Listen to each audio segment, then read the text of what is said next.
ওম শান্তি। আজ ৩/৭/২০২৪ প্রাত মুরলি। বাবা আজ বলেছেন, মিষ্টি বাচ্চারা, কলঙ্কিধর হওয়ার জন্য নিজের অবস্থা অটল বানাও। তোমাদের ওপর যত কলঙ্ক লাগে ততই তোমরা কলঙ্কিধর হয়ে ওঠো। আজকের মুরলির প্রশ্ন, বাবার আজ্ঞা কি? কোন মুখ্য আজ্ঞায় চলা বাচ্চারা হৃদয় সিংহাসনে অধিষ্ঠিত হয়? উত্তর, বাবার আজ্ঞা হলো, মিষ্টি বাচ্চারা, তোমরা কারুর সঙ্গে খিটখিট করো না। তোমাদের শান্তিতে থাকতে হবে। যদি কারোর তোমাদের কথা পছন্দ না হয় তাহলে তোমরা চুপ করে থাকো। একে অপরকে বিরক্ত করো না। বাপ দাদার হৃদয় সিংহাসনে তখনই অধিষ্ঠিত হতে পারো যখন অন্তরে কোনো ভূত থাকবে না, মুখ থেকে কখনো কোনো মন্দ কথা নির্গত হবে না। মিষ্টি করে কথা বলা যখন জীবনের ধারণা হয়ে যাবে। ওম শান্তি। ভগবান উবাচ, আত্ম অভিমানী ভব। সর্বপ্রথমে অবশ্যই বলতে হবে, এ হলো বাচ্চাদের জন্য সাবধান বাণী। বাবা বলেন, আমি যখন বাচ্চা বাচ্চা বলি তখন আমি আত্মাদেরকেই দেখি। এই শরীর তো পুরনো জুতো, এই শরীর শতপ্রধান হতে পারবে না। শতপ্রধান শরীর তো সত্য যুগেই প্রাপ্ত হবে। তোমাদের আত্মা এখন শতপ্রধান তৈরি হচ্ছে। শরীর তো সেই পুরনো। তোমাদের এখন নিজেদের আত্মাকে শুধরাতে হবে। তোমাদের পবিত্র হতে হবে। সত্যযুগে তোমরা শরীরও পবিত্র প্রাপ্ত করবে। আত্মাকে শুদ্ধ করার জন্য এক বাবাকে স্মরণ করতে হয়। বাবাও আত্মাকে দেখেন। শুধুমাত্র দেখলেই আত্মা শুদ্ধ হবে না। সে তো যত বাবাকে স্মরণ করবে ততই শুদ্ধ হতে থাকবে। এ তো তোমাদের কাজ। বাবাকে স্মরণ করতে করতে তোমাদের শতপ্রধান হতে হবে। বাবা তো এসেছেনই পথ বলে দিতে।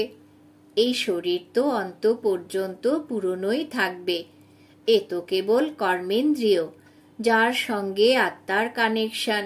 আত্মা যখন ফুল হয়ে যায় তখন কর্তব্য ভালো করে। ওখানে পাখি জানোয়ারেরাও খুব ভালো থাকে। এখানে পাখি মানুষ দেখলে উড়ে চলে যায়, আর ওখানে তো খুব সুন্দর সুন্দর পাখি তোমাদের সামনে পেছনে ঘুরতে থাকবে, সেও নিয়ম মেনে। এমন নয় যে তারা ঘরের ভেতর ঢুকে যাবে, নোংরা করে দিয়ে যাবে, তা নয়। সে হলো খুব সুন্দর নিয়মের দুনিয়া। ভবিষ্যতে তোমাদের সব সাক্ষাৎকার হতে থাকবে। এখন তো মার্জিন অনেক পড়ে আছে। স্বর্গের মহিমা তো অপরম অপার। বাবার মহিমাও অপরম অপার। তাই বাবার প্রপার্টির মহিমাও অপরম অপার। বাচ্চাদের কত নেশা চড়া উচিত। বাবা বলেন, আমি সেই আত্মাদের স্মরণ করি যারা সার্ভিস করে। তারা অটোমেটিক্যালি স্মরণে আসে। আত্মার মধ্যে মন বুদ্ধি আছে তো, তাই না? তারা বুঝতে পারে যে আমরা ফার্স্ট নম্বরের সার্ভিস করি বা সেকেন্ড নম্বরের সার্ভিস করি। এসব নম্বরের ক্রমানুসারে বুঝতে পারে। কেউ কেউ তো মিউজিয়াম তৈরি করে, প্রেসিডেন্ট, গভর্নর ইত্যাদিদের কাছে যায়। অবশ্যই তারা তাহলে খুব ভালোভাবে বোঝাতে পারবে। সকলের মধ্যে নিজস্ব গুণ আছে। কারোর মধ্যে ভালো গুণ থাকলে বলা হয় যে এ কত গুণবান। যারা সার্ভিসেবল হবে তারা সর্বদা মিষ্টি কথা বলবে। কখনোই তারা কটু কথা বলতে পারবে না। যারা কটু কথা বলে তাদের মধ্যে ভূত আছে। দেহবোধ হলো 1 নম্বর। এরপর এর পেছনে আর ভূতেরা প্রবেশ করে। অনেক মানুষই খুব খারাপ চালচলন হয়। বাবা বলেন, এই বেচারাদের কোনো দোষ নেই। তোমাদের এমন পরিশ্রম করতে হবে যেমন তোমরা পূর্বকল্পে করেছ। তোমরা নিজেকে আত্মা মনে করে বাবাকে স্মরণ করো। এরপর ধীরে ধীরে সম্পূর্ণ বিশ্বের রাশ তোমাদের হাতে আসবে, অর্থাৎ কন্ট্রোল তোমাদের হাতে আসবে। এ হলো ড্রামার চক্র। টাইমও ঠিক বলে দেওয়া হয়। এখন অল্প কিছু সময়ই বাকি আছে। ওরা স্বাধীনতা দিলে পরিবর্তে দুভাগ করে দেয়, নিজেদের মধ্যে লড়াই করতে থাকে। তা না হলে ওদের বারুদ ইত্যাদি কে কিনবে? এও তো ওদের ব্যবসা, তাই না? ড্রামা অনুসারে এও ওদের চালাকি। এখানেও টুকরো টুকরো করে দেওয়া হয়েছে। ওরা বলে আমরা যেন এক টুকরো পাই, সম্পূর্ণ ভাগ করা হয়নি। এই দিকে নদীর জল বেশি, চাষবাস বেশি হয়, ওই দিকে আবার জল কম। নিজেদের মধ্যে লড়াই ঝগড়া করে, তারপর সিভিল ওয়ার হয়ে যায়। ঝগড়া তো অনেক হয়। তোমরা যখন বাবার বাচ্চা হয়েছ তখন তোমরাও অনেক গালি খাও। বাবা তোমাদের বুঝিয়েছেন যে তোমরা এখন কলঙ্কিধর হও। বাবা যেমন গালি খান তোমরাও তেমনই গালি খাও। এ তো তোমরা জানো যে এই বেচারারা জানেই না যে তোমরা এই বিশ্বের মালিক হও। 84 জন্মের কথা তো খুবই সহজ। তোমরাই পূজ্য, আবার তোমরাই পূজারী হও। কারোর আবার বুদ্ধিতে ধারণা হয় না। এও ড্রামাতে এদের এমনই পার্ট। কি আর করা যাবে?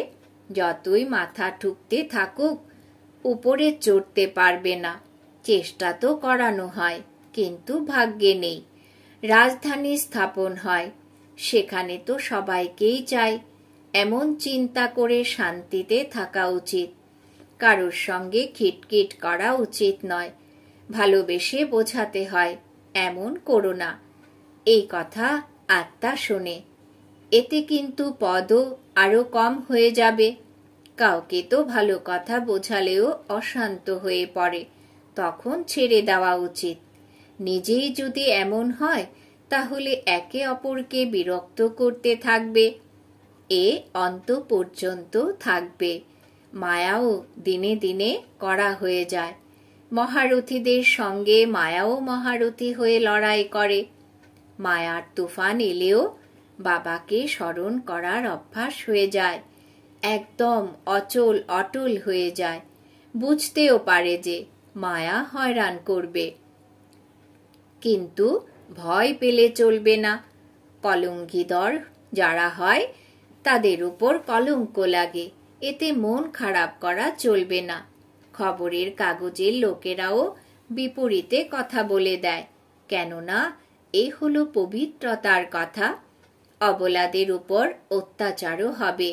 অকাসুর বকাসুর নামও আছে। স্ত্রীদের নামও পুতনা শূর্পণখা হয়। এখন বাচ্চারা সর্বপ্রথমে বাবার মহিমাই শোনায়। অসীম জগতের বাবা বলেন, তুমি হলে আত্মা। এই নলেজ এক বাবা ব্যতীত আর কেউ দিতে পারে না। রচয়িতা আর রচনার জ্ঞান, এই হলো পড়া, যাতে তোমরা সদর্শন চক্রধারী হয়ে চক্রবর্তী রাজা হও। অলঙ্কারও তোমাদেরই, কিন্তু তোমরা ব্রাহ্মণরা হলে পুরুষার্থী, তাই এই অলঙ্কার বিষ্ণুকে দিয়ে দিয়েছে। এইসব কথা যেমন আত্মা কি, পরমাত্মা কে, কেউ বলতে পারে না। আত্মা কোথা থেকে এসেছে, কিভাবে বেরিয়ে যায়?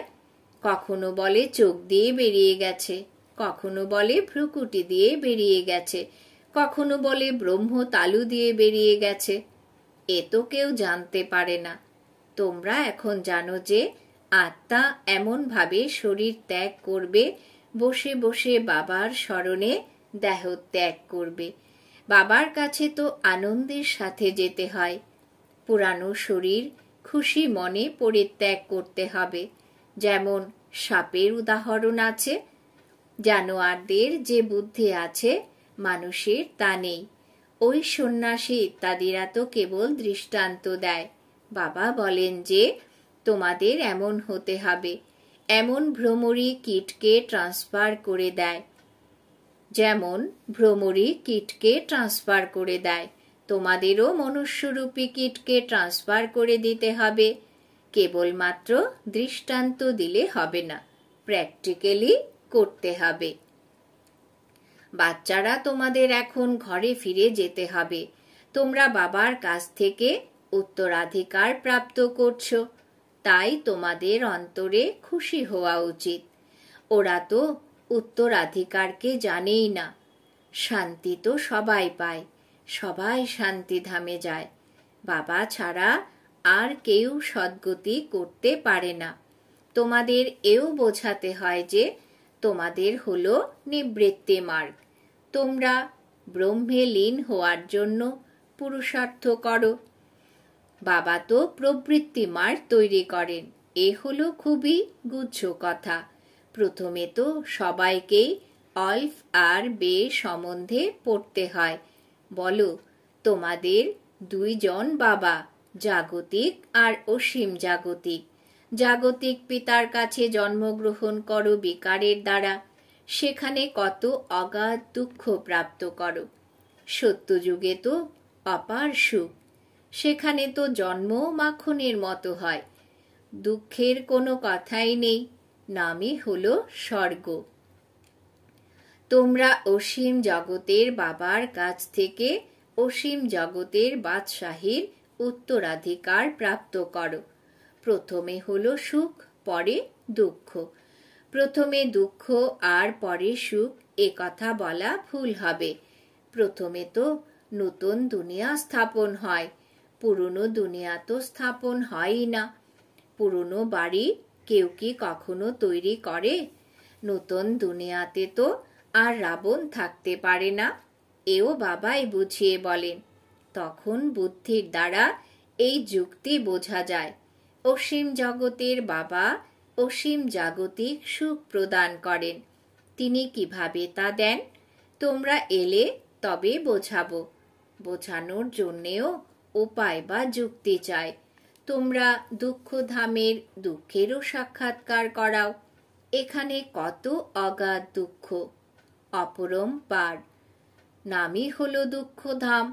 একে কেউ সুখধাম বলতে পারে না। সুখধামে শ্রীকৃষ্ণ থাকেন। শ্রীকৃষ্ণের মন্দিরকেও সুখধাম বলা হয়। তারা সুখধামের মালিক ছিলেন, যাদের মন্দিরে এখনো পুজো করা হয়। এখন এই বাবাও লক্ষ্মীনারায়ণের মন্দিরে যাবেন আর তখন বলবেন, আহা, আমি তো এমন হই, এনার পূজা তো তখন করবেনই না। নম্বরের ক্রমানুসারে তৈরি হয়, তাহলে সেকেন্ড থার্ডের পুজো কেন করবেন? আমরা তো সূর্যবংশী তৈরি হই। মানুষ তো জানেই না, ওরা তো সবাইকেই ভগবান বলতে থাকে। এখানে কত অন্ধকার, তোমরা কত ভালোভাবে বোঝাও। এতে সময় লাগে। পূর্বকল্পে যেমন লেগেছিল, শীঘ্রই কিছু করতে পারবে না। তোমাদের হীরের মতো জন্ম, তা হলো এখানকার কথা। দেবতাদের জন্ম হীরের মতো বলা হবে না। ওরা তো কেউ ঈশ্বরীয় পরিবারে থাকেনি না। তোমাদের এ হলো ঈশ্বরীয় পরিবার, ওটা হলো দৈবী পরিবার। এসব কত নতুন নতুন কথা। গীতাতে তো আটাতে নুনের মতো ওইটুকুই আছে। শ্রীকৃষ্ণের নাম দিয়ে সেটাকে কত ভুল করে দিয়েছে। তোমরা বলো, তোমরা দেবতাদের তো দেবতা বলো, তাহলে শ্রীকৃষ্ণকে কেন ভগবান বলো? বিষ্ণুকে এও তোমরাই বুঝতে পারো। মানুষ তো জ্ঞান ছাড়া এমনিতেই পুজো করতে থাকে। প্রাচীন হলো দেবতারাই। শত রজ তমতে সবাইকেই আসতে হবে। এই সময় সবাই হলো তমপ্রধান। বাচ্চাদের পয়েন্টস তো খুবই বোঝানো হয়। ব্যাজের উপরেও তোমরা খুব ভালোভাবে বোঝাতে পারো। বাবাকে আর যে টিচার পড়ান তাকে স্মরণ করতে হবে। কিন্তু মায়ারও কত টানাটানি চলতে থাকে। খুব ভালো ভালো পয়েন্টস বের হতে থাকে। যদি তা না শোনো তাহলে কিভাবে অন্যদের শোনাবে? বেশিরভাগ ক্ষেত্রেই মহারথীরা যখন বাইরে এদিক ওদিক যায় তখন মুরলি মিস করে, পরে আর পড়ে না, পেট যেন ভরে গেছে। বাবা বলেন, আমি কত গুচ্ছ গুচ্ছ কথা তোমাদের শোনাই, যা শুনে তোমাদের ধারণা করতে হবে। ধারণা না হলে কাঁচা থেকে যাবে। অনেক বাচ্চাও বিচার সাগর মন্থন করে ভালো ভালো পয়েন্টস শোনায়। বাবা দেখেন, শোনেনও, যেমন যেমন অবস্থা তেমন তেমন পয়েন্টস বের করতে পারে। যা কখনো ইনিও শোনাননি তা সার্ভিসেবল বাচ্চারাও বের করে। তারা সার্ভিসেই লেগে থাকে, ম্যাগাজিনেও ভালো ভালো পয়েন্টস দিতে থাকে। বাচ্চারা, তাই তোমরা বিশ্বের মালিক হও। বাবা তোমাদের কত উচ্চ তৈরি করেন। গীতেও আছে যে সারা বিশ্বের নিয়ন্ত্রণ তোমাদের হাতে থাকবে, কেউ তা ছিনিয়ে নিতে পারবে না। এই লক্ষ্মী নারায়ণ তো বিশ্বের মালিক ছিলেন, তাই না? তাদের টিচার অবশ্যই বাবাই হবেন, এও তোমরাই বোঝাতে পারো। ওনারা কিভাবে রাজ্যপদ প্রাপ্ত করেছেন মন্দিরের পূজারীরাও জানে না। তোমাদের তো অপার খুশি হওয়া চাই। তোমরা এও বোঝাতে পারো যে ঈশ্বর সর্বব্যাপী নয়। এই সময় তো 5 ভূত সর্বব্যাপী। এক একজনের মধ্যে এই বিকার আছে। মায়ার 5 ভূত আছে, মায়া সর্বব্যাপী। তোমরা আবার ঈশ্বর সর্বব্যাপী বলে দাও, এ তো ভুল, তাই না? ঈশ্বর কিভাবে সর্বব্যাপী হতে পারেন? তিনি তো অসীম জগতের উত্তরাধিকার প্রদান করেন। তিনি কাঁটাকে ফুলে পরিণত করেন।